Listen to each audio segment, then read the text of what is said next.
महिला आरक्षण बिल को लेकर राजनीति भी जारी है। पीएम मोदी की तारीफ में बीजेपी लगी है तो विपक्षी नेता इस पर अपनी प्रतिक्रिया दे रहे हैं। संसद के विशेष सत्र के बीच कैबिनेट की अहम बैठक में महिला आरक्षण बिल को मंजूरी मिलने की खबर है। इस बिल को लेकर चर्चाओं का बाजार गर्म था। उम्मीद है कि करीब 27 सालों से लंबित महिला आरक्षण विधेयक अब फिर से संसद के पटल पर आएगा।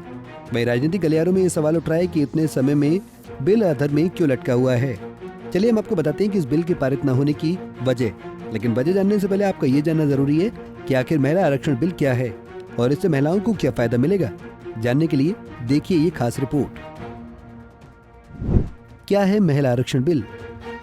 राजीव गांधी ने अपने प्रधानमंत्री काल में 1980 के दशक में पंचायत और स्थानीय निकाय चुनाव में महिलाओं को 1/3 आरक्षण दिलाने के लिए विधेयक पारित करने की कोशिश की थी, लेकिन राज्य की विधानसभाओं ने इसका विरोध किया था।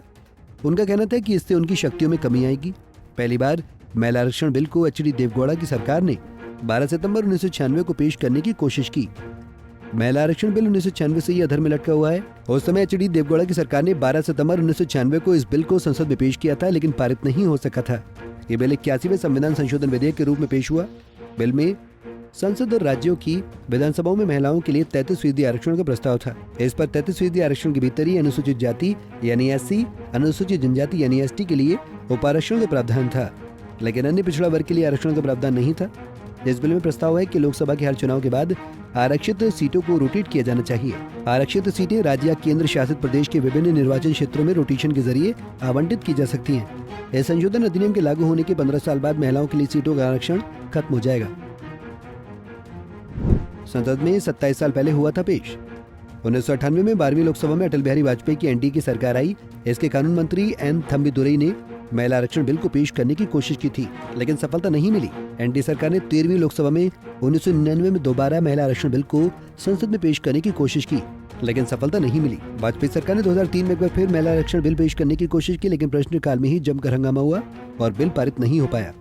एनडीए सरकार के बाद सत्तासीन हुई यूपीए सरकार ने 2010 में महिला आरक्षण बिल को राज्यसभा में पेश किया। राज्यसभा ने हंगामे के बीच बिल पास कर दिया था और मार्शलोनी को सांसदों को बाहर कर दिया था, जिन्होंने महिलाओं को 33% आरक्षण का विरोध किया था।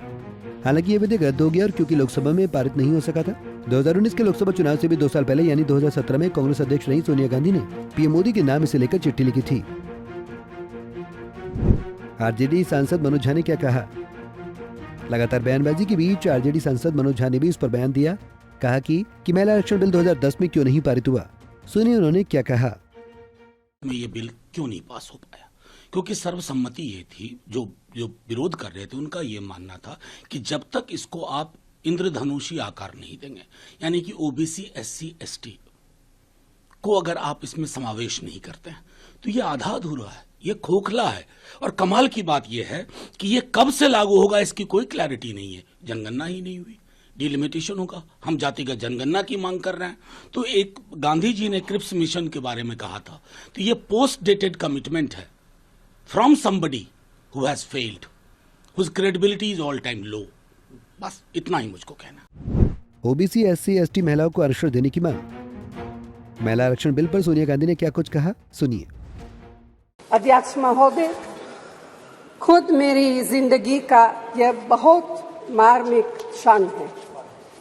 पहली दफा स्थानीय निकायों में स्त्री की भागीदारी तय करने वाला संविधान संशोधन मेरे जीवन साथी राजीव गांधी जी ही लाए थे।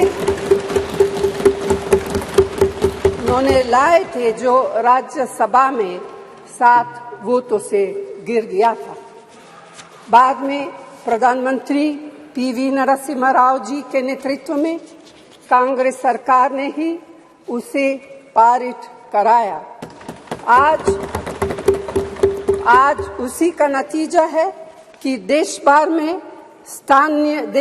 के स्थानीय निकायों के जरिए हमारे पास 15 लाख चुनी हुई महिला नेता है।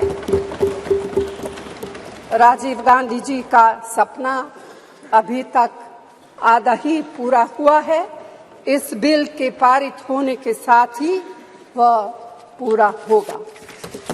अध्यक्ष महोदय, कांग्रेस पार्टी इस बिल का समर्थन करती है। हमें इस बिल के पास होने से खुशी है। 1996 के बाद कई बार महिला आरक्षण विधेयक पटल पर रखा गया और हर बार इसे विरोध का ही सामना करना पड़ा।